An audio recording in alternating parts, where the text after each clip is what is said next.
Welcome to Braindrop by VCOM Solutions. Each episode, we talk to IT leaders and experts, explore recent projects, and learn from their triumphs and challenges. We hope today's episode provides you with a unique window into the world of IT, where creativity meets problem solving and technology drives businesses forward. I'm your host, Jethro Castillo. Now let's drop into today's conversation. Today on Braindrop by VCOM Solutions, I am joined by Andrew Bream, the Vice President of IT at SOS International, an organization that solves complex management and technology challenges for clients primarily in the aerospace, defense, and government services industry. With clear vision, accountability, and customer focus, Andrew is a transformational technology thought leader and has decades of experience designing strategies across complex networks, modern technology tools, and advanced information systems. Andrew, thanks for being on the podcast. It's great to join you. So how did you get started in IT? Well, it was almost accidental. I was going to grad school at night for my master's in biomedical engineering, and my day job was in IT. I had been very interested in computers and IT for a long time, but my main drive for my career was biomedical engineering. But I was enjoying my day job so much, and it was really progressing a lot, and it was very challenging. And I kind of one day looked up the pay scales for engineering versus IT, and the top end of IT kind of went a lot further than the engineering. And so I decided, well, I'm going to go full bore into IT and never look back. And what is your favorite part about working in IT? I love the constant challenges. Every day there's a new challenge. I'm a problem solver at heart. That's kind of why I was into engineering. It's all about problem solving. And IT has no shortage of problems to solve on a daily basis. Any regrets in not pursuing biomedical engineering? No, not really. I mean, this has been such a great experience. And then, when I started, IT was a little bit more nascent in the business, and now it's so pervasive in everything in every company that it's it really makes a lot of sense and never look back. I mean, it's so pervasive. It grew so quickly, though. So how did you kind of keep up with all of the information that continues to grow and evolve? Yeah, it's getting more and more challenging to keep up with everything. But I'm kind of a multi-channel learner. I like to listen to podcasts. I listen to your podcast, which is very informative. I like to follow some tech SMEs on social media. I look at websites such as Tech Republic, Infotech, TechCrunch, Business Insider. I read magazines like the Harvard Business Review, and get emails through aggregators like CISA and the TLDR. So pretty much, and I'm also a member of a number of different groups like the National Defense, ISAC, and the DibNet, especially they're geared towards defense companies. So all different channels. And with all of that information that you're kind of taking in, what are your thoughts on the current state of IT right now? Wow, it's accelerating at an incredible pace. The disruption is really kind of unmanageable almost at this point. So we're lucky if our technology roadmap survives a year or 6 months, let alone 3 years. Right.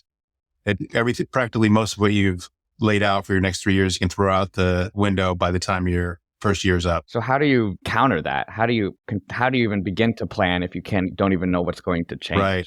Yeah. I mean, so what we've actually started taking on in our company is trying to make our infrastructure more adaptable, more agile, and being able to not get too heavy into technical debt to where we've got things so integrated that we can't change course and adapt new technology. So we're kind of using, data fabric backend and using APIs, integrating with a lot of SaaS products and things like that, so that it's a little bit more of a plug and play environment. And, with kind of today's low code, no code type of development that we can do, you have to have that more modular type of infrastructure to be able to adapt.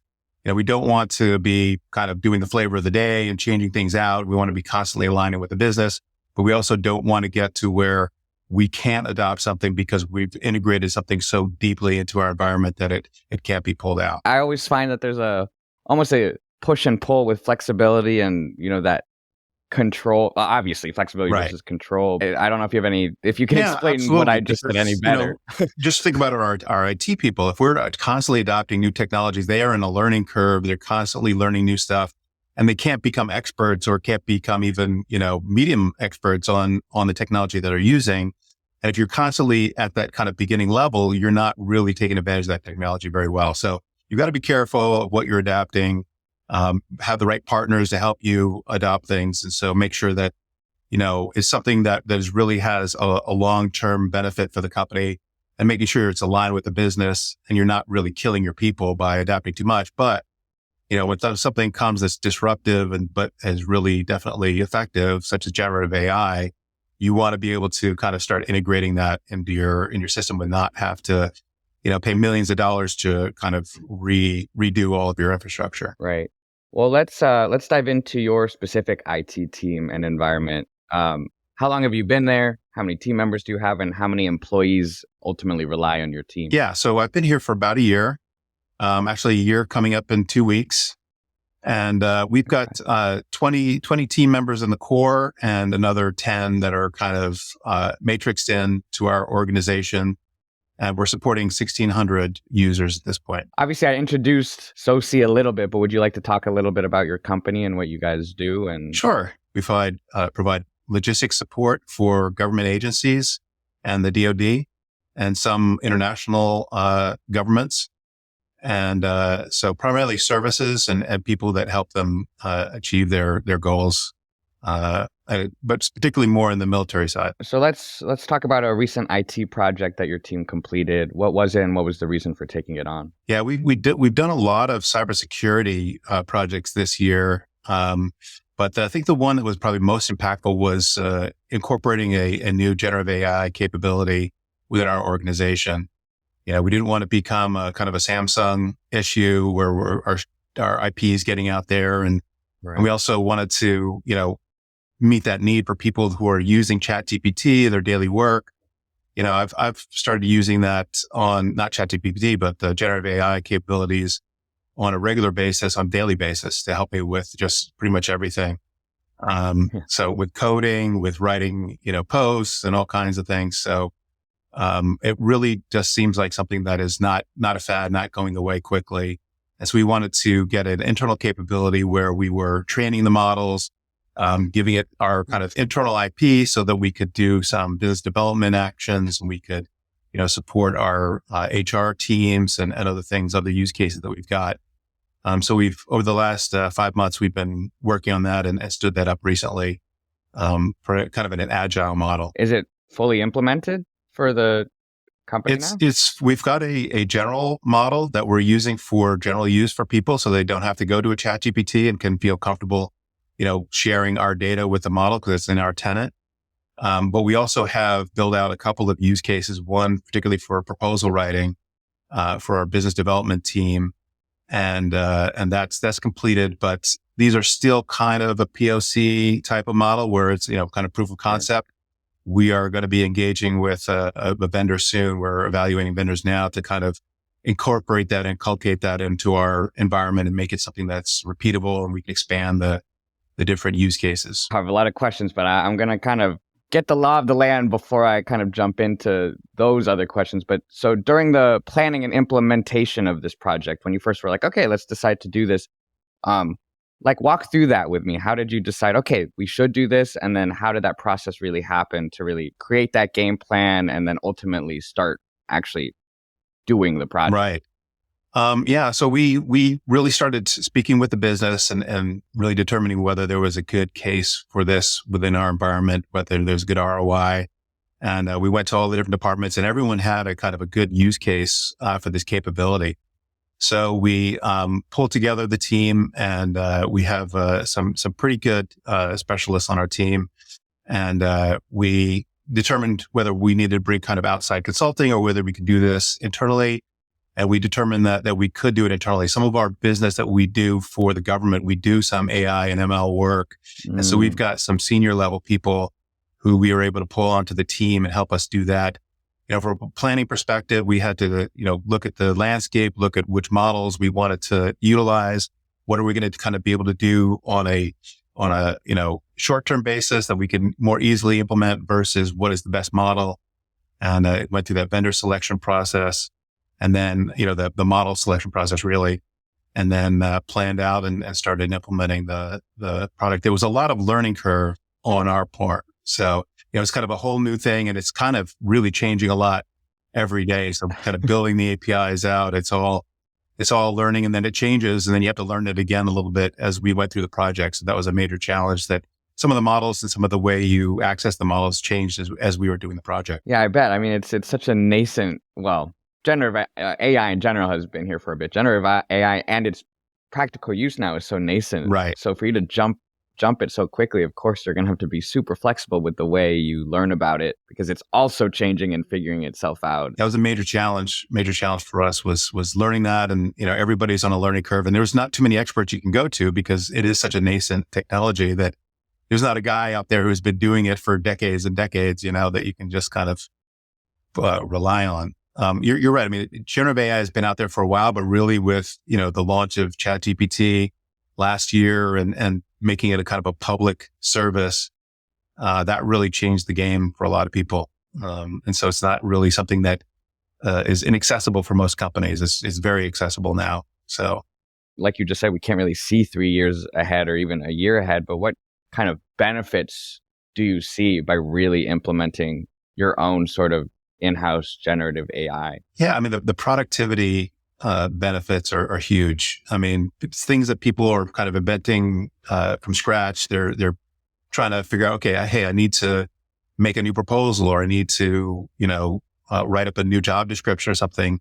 I've got to go in and do some research and figure out how to do it. Or I could just ask the AI to write up a draft for me and then use that as the baseline to then, add all the things that I need to add. That's not going to replace people, but it really makes them a lot more efficient and allows them to focus their discriminative technology or capabilities on what that product so that because you shouldn't be just taking whatever pops out of the AI and just copy and pasting it and putting it in whatever you do it.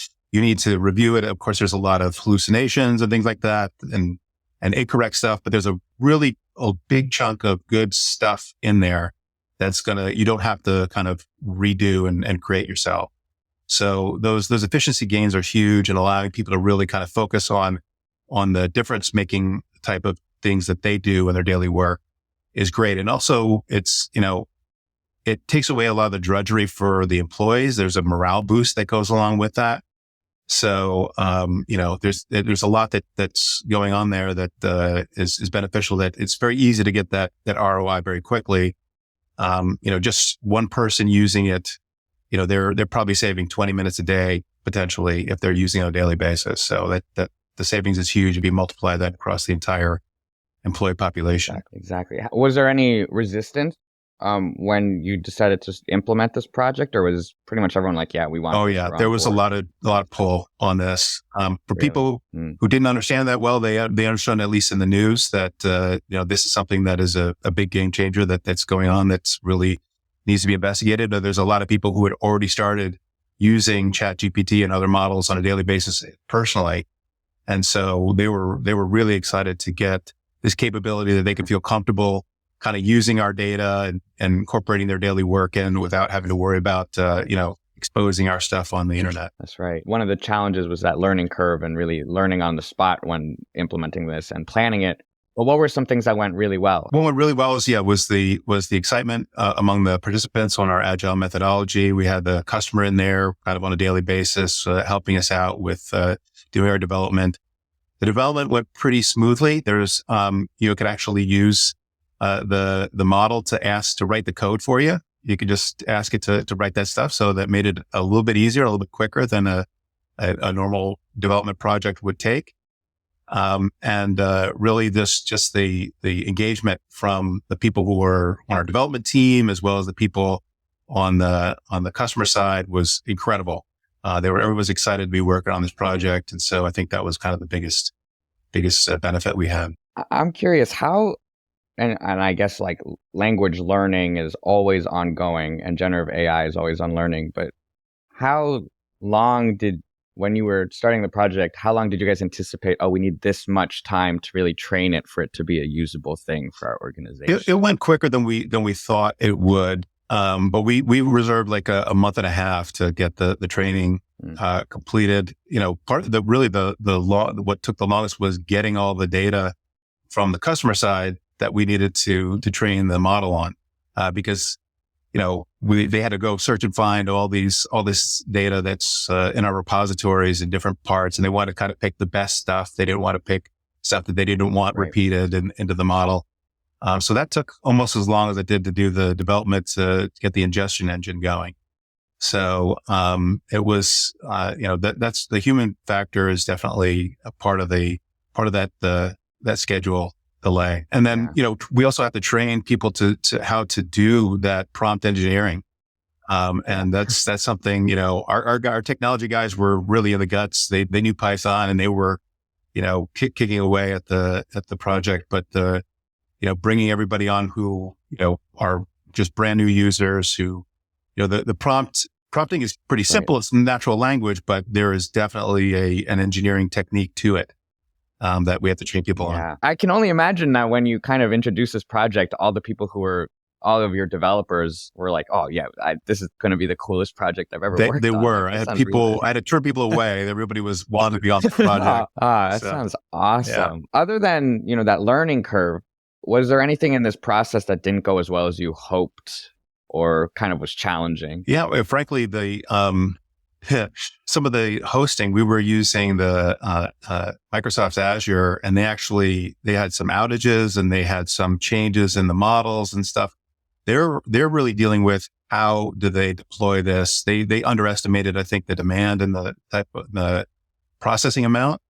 And so they shut down some of their more high-end models because it was costing too much compute time. And they're still figuring it out on their end. A lot of the model providers. And, so it's really, we're working along with them, figuring out how we're using their model as the same time they're trying to figure out how they're going to, help deploy these models. And so, that was probably one of the biggest challenges was that, the whole environment that we're working in is changing as we're moving along. Maybe this is a silly question, but obviously since you guys are creating your own, there's less of a cybersecurity risk because you're not leaning on ChatGPT. It's in-house. However, you are using a hosting provider, yes. Right? And so you have to also ensure that their data is secure with all of this. So how do you, you've already protected yourself from using a public sort of generative AI.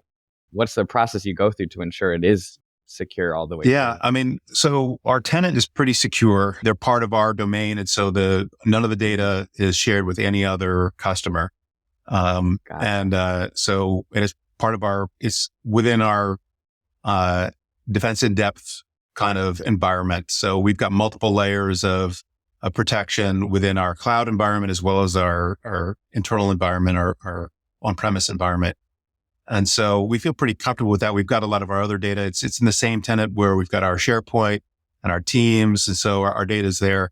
We are moving to a GCC high environment, which is a FedRAMP high, more secure type of environment where it's, only US citizens, and it's more secure, and it's what the government uses to secure their data in the cloud as well. And so, we'll be even more secure once we make that move.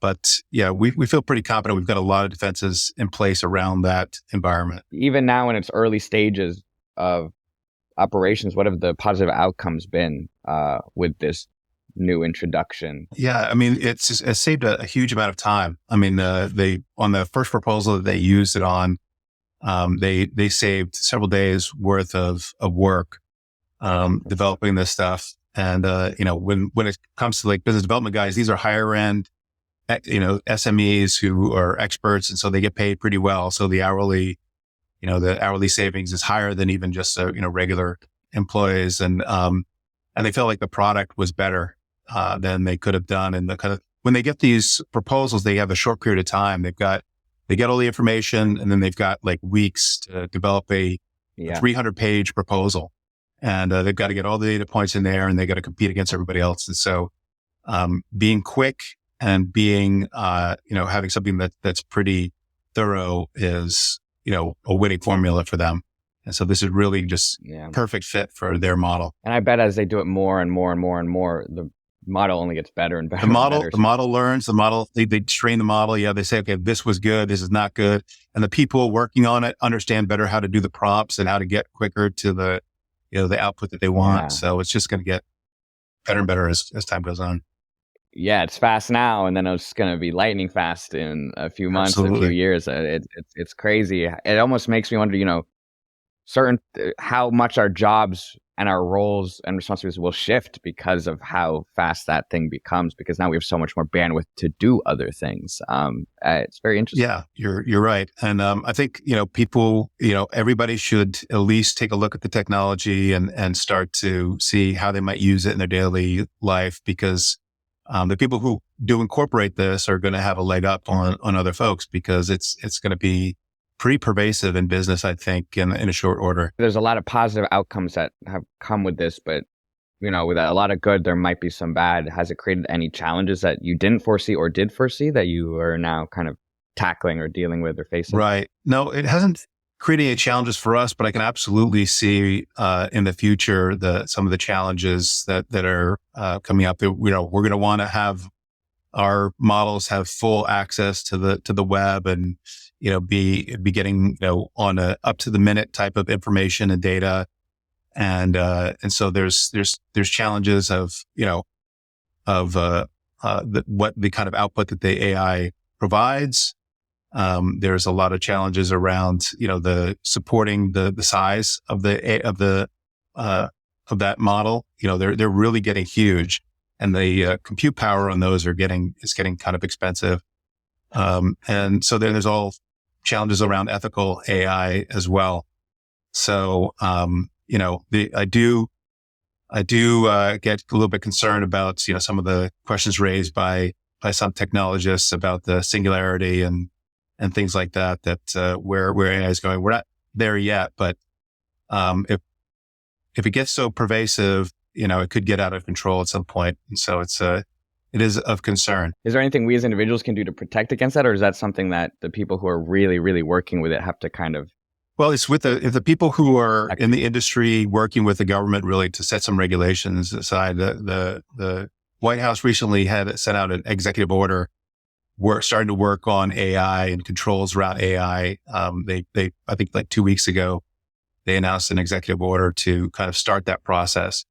And I think that's critical to have some controls over it, to better understand it, and to be able to make sure that there's some guardrails that we're staying within. So you guys work for the U.S. government. Their data needs to be ultimately extremely secure for obvious reasons. Yeah. And then, so that means your work has to be very secure, and also what you provide has to be very secure. So that's the dark side of AI, is that the kind of the threat actors are starting to use AI.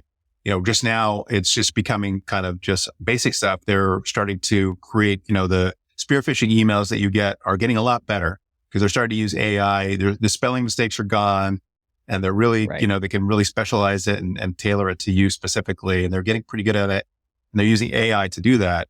Pretty soon, some of the viruses and attack vectors they're using will be incorporating AI, where it'll be able to react as it's trying to get into your environment. And so, it won't be just something it launches and you can protect from. It'll change to adapt to whatever security measures you're putting against it. So on our side, we're starting to look at some AI enabled cybersecurity technology to really counter that.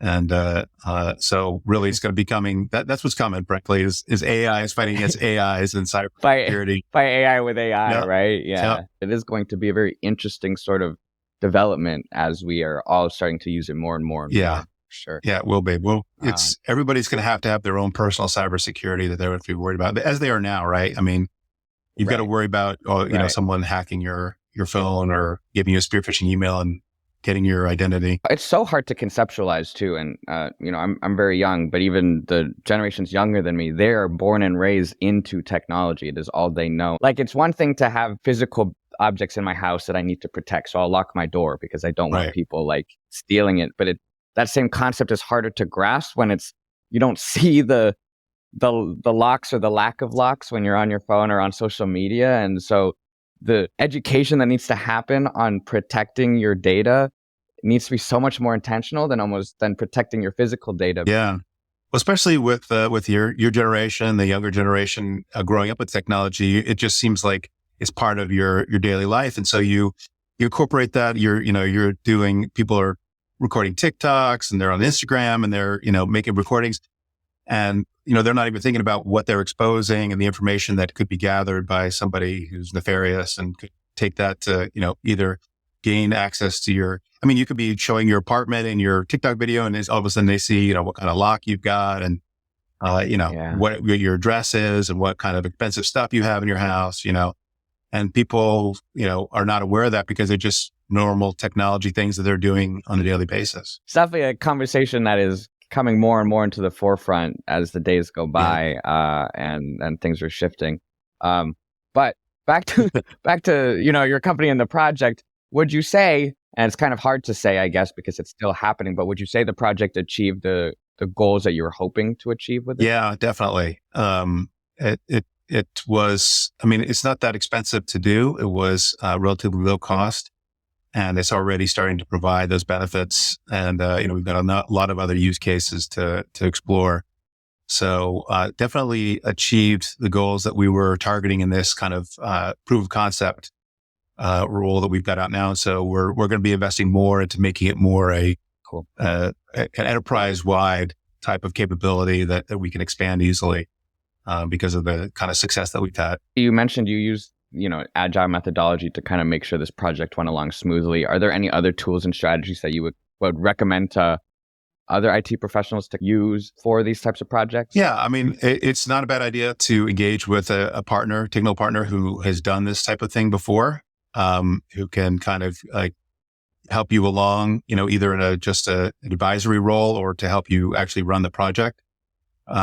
And really take advantage of kind of a lot of the stuff that's information that's already out there that's being provided by the vendors. So, they want you to use their tools. They want you to, if you're using it, you're starting to, spend money with their stuff. So they provided a lot of tools and capabilities to make it easy for you to deploy this type of capability.